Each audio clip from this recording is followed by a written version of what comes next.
siguiendo con el 5. Ezequiel 33, 5. Amén. Oyó el sonido de la trompeta. Su sangre será sobre él. Disculpe. Oyó el sonido de la trompeta y no le hizo caso. Su sangre será sobre él. Si hubiera hecho caso, hubiera librado su vida. La trompeta tocó y no hizo caso. Su sangre será sobre él. Pero a lo contrario, si hubiera hecho caso, hubiera librado su vida. Ahora les voy a contar una historia, un resumen de un joven. Va a ser una historia corta de un joven. Era un joven en el campo de concentración. Tuvo un brusco despertar. Aquel joven que se enroló en el ejército con el fin de librarse de sus padres, porque eran muy autoritarios, y consideró que entrar al servicio le ofrecería libertad ansiada para hacer lo que él le placiera. Sabía que el entrenamiento era muy rudo, pero tenía la certeza de poder lidiar con esa situación. Además, el periodo solamente era 6 semanas. Él se creía muy macho. Él creía que él podía sobrellevar esa situación. Pero aquella de mañana, despertando por los gritos del sargento, el joven soldado se vio frente a la realidad. Su mamá, su papá y todos sus maestros no se comparaban con lo que estaba a punto de enfrentar. Sus 6 semanas amenazaban con volverse eternas. Ya no era tan machista, ¿verdad? Ya no era tan macho, ¿verdad? Lo amenazaron con sus 6 semanas volviéndose eternas. Escribía con frecuencia a sus padres las notas de agradecimiento. Era lo primero que los padres recibían de su hijo.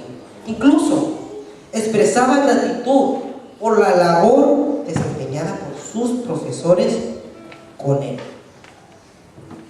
Este joven conoció pronto la importancia de aprender a tratar los peligros de un soldado en la guerra. Encaró la necesidad de estar alerta y preparado. El sargento entrenó a los reclutas para anticiparse a la estrategia de los enemigos, estando conscientes de que éste acechaba y se disponía a atacar sin advertencia.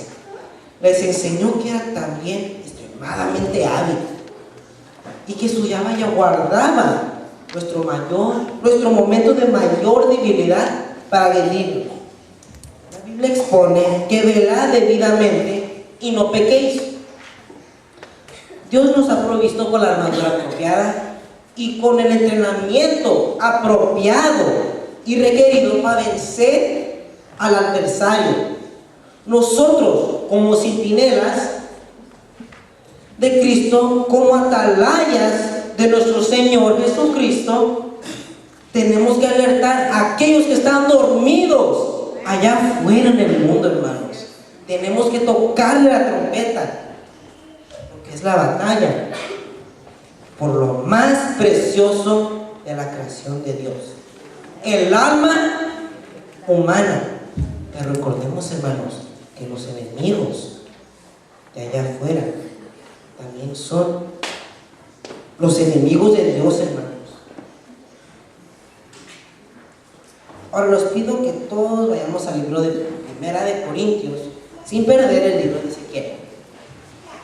Primera de Corintios 15, 34. Primera de Corintios 15, 34.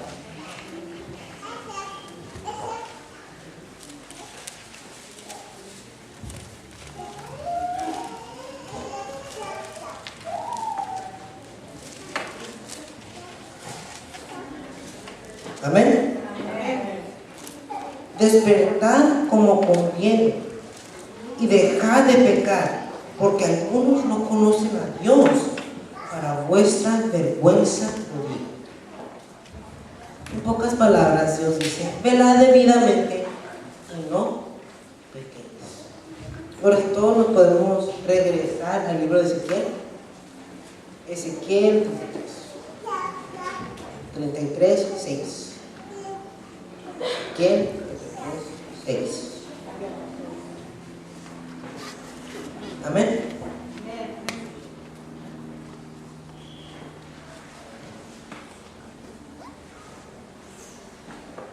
Pero si el centinela ve venir la espada y no toca la trompeta para prevenir al pueblo, y viene la espada y hiere a alguno, este habrá caído por su pecado, pero demandará su sangre de mano del centinela. Ahora, si el centinela o la atalaya viere venir peligro y no toca la trompeta, y el pueblo está dormido, y alguno sale herido, la culpa caerá sobre ambos, sobre la atalaya y el pueblo. Así de fácil, hermanos. La atalaya no está poniendo atención, y tampoco el pueblo. Y uno sale herido, la culpa caerá sobre ambos. Así de fácil. Ahora sí, podemos seguir con el 7. Ezequiel 33, 7.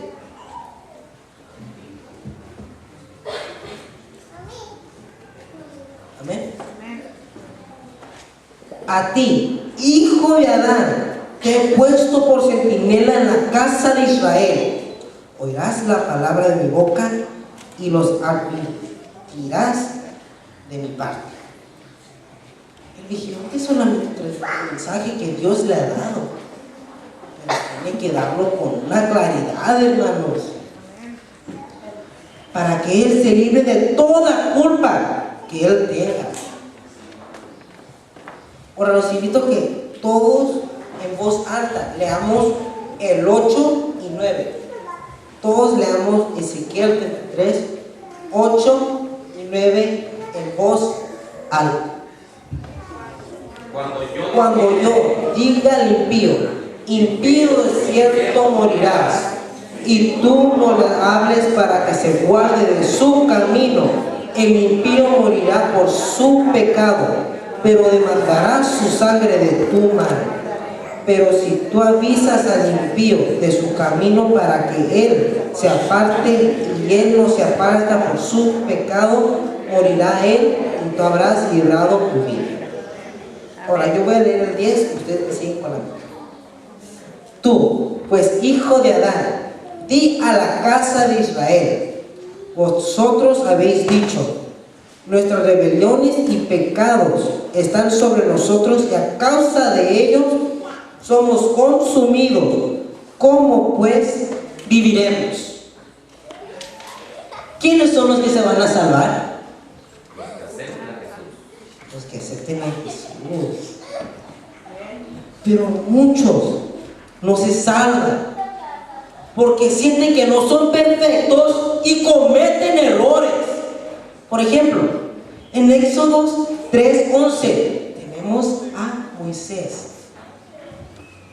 Tenemos el ejemplo de Moisés, que frente al llamado de Dios dijo que no era digno por sus faltas y debilidades. Como él, nosotros también nos creemos indignos de ser llamados por nuestro Señor Jesucristo para cumplir un propósito. Ahora, leamos el 11. Leamos el 11. Ezequiel 33, 11.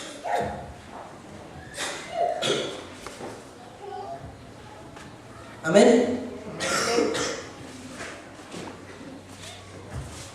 Diles así, dice Dios: el Señor, vivo yo, que no me complazco en la muerte del impío, sino que se vuelva el impío de su camino y que viva. Volveos de vuestros malos caminos. ¿Por qué moriréis, oh casa de Israel? ¿Pero qué es un impío, hermanos? ¿Qué es un impío?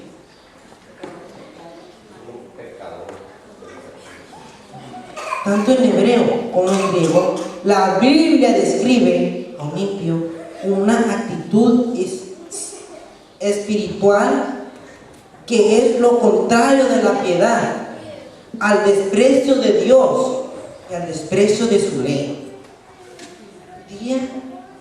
Sino desde el principio de la historia, desde que andan despreciando el mandamiento de Dios. El impío puede ser tú o yo. El impío es uno que está en la iglesia, está aquí en la iglesia y no hace lo debido, no sigue los mandamientos y no sigue la ley. Puede ser tú o yo, uno de nosotros dos. Pero ¿cuál es la buena noticia que vemos en el texto, en el libro de Ezequiel 33:11? ¿Cuál es la buena noticia que vemos aquí? Que si se arrepiente. La buena noticia que vemos aquí es que Dios se compromete a salvar a todo que quiera salvarse. ¿Por qué moriráis, oh casa de Israel? Dios quiere salvarnos a todos, pero muchos, repito, muchos se van a perder porque desprecian la oferta de Dios. Para Dios ningún argumento o excusa es válida. Que me duele la cabeza, tengo hambre, me duele el brazo, mis hijos no han comido. ¡No! Ninguna excusa o argumento es válida para nuestro Señor Jesucristo. El que se salva es porque tomó la decisión de recibir la salvación que Dios ofrece. Como aquellos vigilantes que tocaron la trompeta y no respondieron. Ellos son un ejemplo de los que no se salvan. Y por último, vamos a leer Segunda de Corintios 2:17.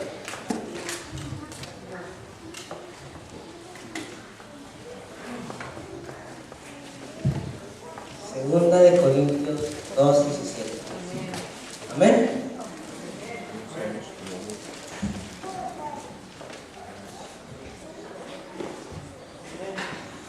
Porque no somos como muchos que por ganancia conversen con la palabra de Dios. Al contrario, con sinceridad, como enviados de Dios, hablamos en Cristo ante Dios. Dios nos ha preparado a ti y a mí como centinela, como vigilante para tocar la trompeta. ¿Estarás tú listo para tocar la trompeta, hermano? Pensemos, hermanos, y que Dios os bendiga en esta maravillosa mañana.